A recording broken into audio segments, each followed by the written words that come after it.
The stock market, that bane of existence and maker of fortunes, from the crash of 1929 to the meme stock craze. You probably didn't deal with it much in history class until after World War I. But the stock market is a lot older than that. The stock market is widely said to have been created in 12th century France, with the management and regulation of agricultural debts. However, the earliest example of a stock market, as we understand it, is in ancient Rome during the Republic of the 2nd century BCE. The Roman example had each hallmark of a market for equities: freely transferable capital, readily available credit, and willingness to risk. With each new military conquest, Roman commerce and reach expanded. In addition, humans had already discovered the concept of credit for commerce, and money was lent out with interest by a class of investors. The Roman stock market rose, declined, and fell with the fate of the Roman Republic and later Empire. The Christian feudal system didn't replace it. After all, to make money from money is a sin, hence why money lending was left to the Jews. However, that didn't stop some Italians from trying. Merchants in Venice and Genoa gave rise to the roots of the modern stock market that we have today. The first securities traded were government debt obligations listed by Italian city administrators to raise funds. These could then be bought and sold by individuals. As the practice gained popularity, the Ducal Council attempted to ban what we would call insider trading. By the 15th century, markets for governments appeared in Florence, Pisa, Genoa, and Verona. Outside of the Italian boot, early financial markets developed alongside large trade fairs in Western Europe, starting in the 11th century. The fairs drew merchants and traders from all over, enabling a new ease to do business. In the 15th century, shares of German mines traded hands in Leipzig.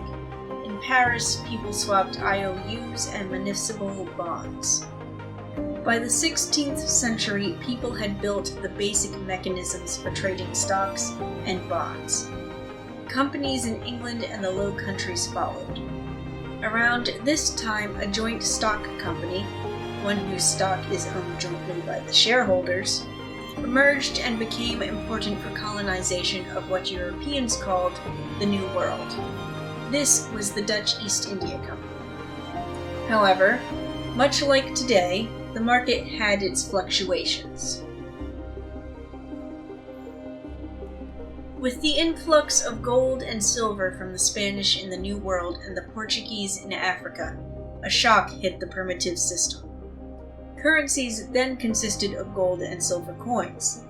The influx of new money led to an increase in spending, which led to inflation. Price levels in Europe more than doubled in response. Wages lagged behind, which led to profit increases. It enabled capital accumulation and thus modern capitalism. Another leap towards the stock market we know today is a joint stock company mentioned earlier. The Arabic world didn't join the Europeans in this endeavor, and the Dutch East India Company was the forerunner of a modern corporation. It was separate from investors, which necessitated the creation of shares. An individual could only cash in on a merchant fortune by selling his shares to a third party now, as opposed to simply demanding profits after each successful voyage. A new stock market exchange in Amsterdam followed in 1610. It exchanged commodities, currencies, shareholdings, and maritime insurance. Financing was also available. This way of doing finance spread to England in 1688, the same year that the first paper on stock market speculation was published in Amsterdam. This spread led to what is called the Financial Revolution in England. Subsequent laws made debt the possession of the government rather than the monarch, and made debt transferable. And perhaps most crucially to governments, debt could now fund wars through the sale of annuities. If you're lost here, think of war bonds from World War II. English stock companies also rose. The British East India Company, the Hudson's Bay Company, and the Royal African Company. Shares were sold in coffee shops, and one could even buy shares in the newly created private equity bank, the Bank of England. As we saw with the Romans, the expansion of an empire led to the expansion of the stock market. The first crash arrived in 1696, caused by worries over recent military defeats in King William's War, which was the North American part of the 9 Years' War with France. Of 140 public companies, only 40 survived. The market recovered by 1698, though new laws were imposed over complaints of manipulative brokers' activities during a national crisis. They limited the number of brokers to 100 and set commission rates at 1/8 of 1%, though the law was regularly evaded. The stage was set for the modern stock market.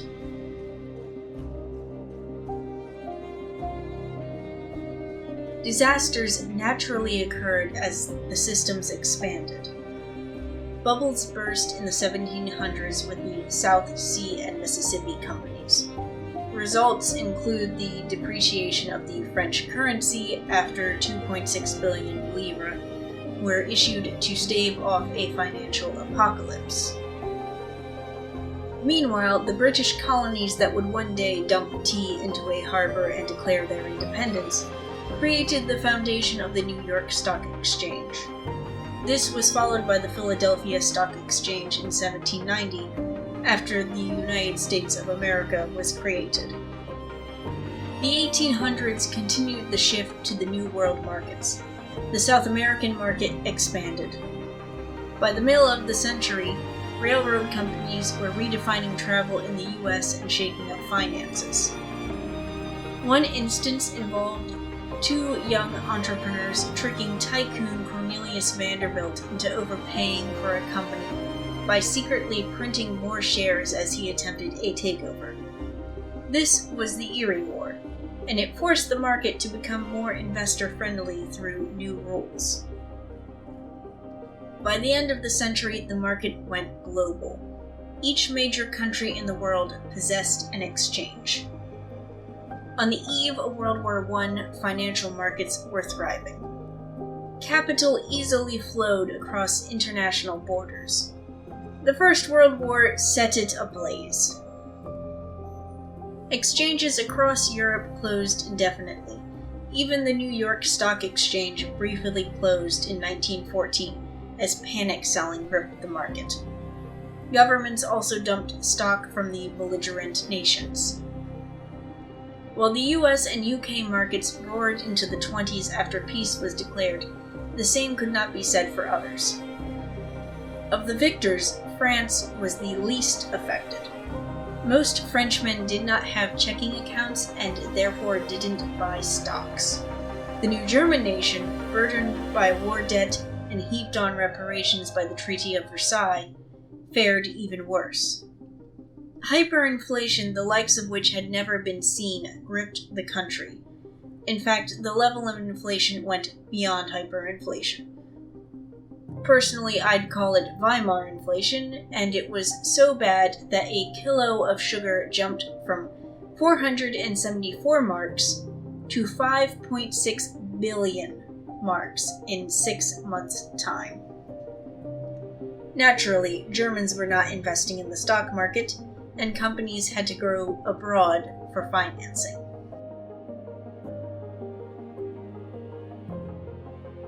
As everyone is most likely aware, the US stock market crashed in October 1929, setting off the Great Depression.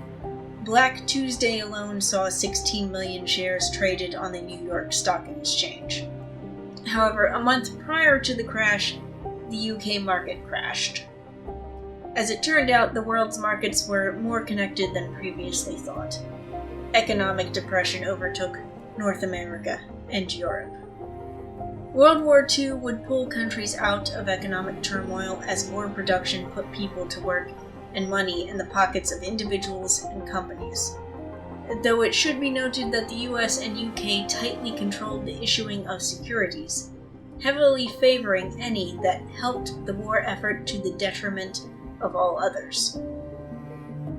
Following the end of the war, the Bretton Woods system of monetary management was established with rules for commercial and financial relations among the United States, Canada, Western European countries, Australia, and Japan. At the same time, corporations were turning away from equity markets as a means of financing. Combined with political hostility between nations and a weakening of several war-ravaged countries, stock prices were quite cheap by today's standards. Throughout the 1950s and 60s, the US market didn't have foreign restrictions on capital flow. Restrictions picked up in 1963 with the interest equalization tax, meant to prevent too much outflow of American capital. At the same time, foreign stocks were very attractive options. Such measures slowly insulated markets from each other by throttling the flow of capital. By 1970, cracks began to show. The US dollar weakened and even went off the gold standard. This hit Bretton Woods as the dollar was its cornerstone. The system basically collapsed and was followed by a crash in 1973. Volatility and inflation ensued. By 1980, total equity market capitalization was a smaller share of GNP, gross national product, than it had been in 1913. This was followed by a bubble in the Japanese stock market. From 1986 to 1991, stock prices were inflated alongside real estate. One cause is said to be Western pressure on Japan to reform with a pro-market ideology. Meanwhile, foreign investors were not deterred by the prices. At the same time, the middle class across nations embraced the belief that wealth could be built by holding stocks long term. The US and UK made laws encouraging pension plans to move away from traditional defined benefit plans, meaning employer guaranteed, regardless of investment performance, to defined contribution plans, meaning investment performance is very important. And it was at this point that the Japanese market crashed and took the Dow down 23% in one day. This decline was nearly twice that of the worst day in the 1929 crash. The downturn spread to Europe and other Asian countries. At one point, the stock market ceased to function, and brokerage firms secretly talked of shutting down exchanges to prevent further losses. The New York Stock Exchange did shut down its automated order system at one point. Investors did not get much rest during the rest of the decade. After sky-high growth in tech, the dot-com bubble arrived.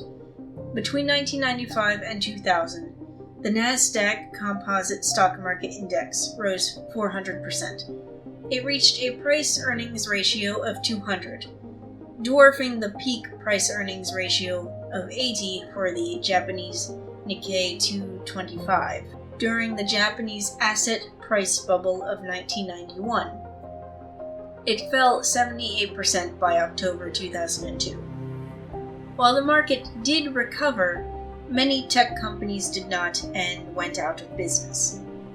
In the following years, the financial industry was deregulated, allowing banks to trade derivatives. At one point, it was possible to buy assets made out of bundled home mortgage debt.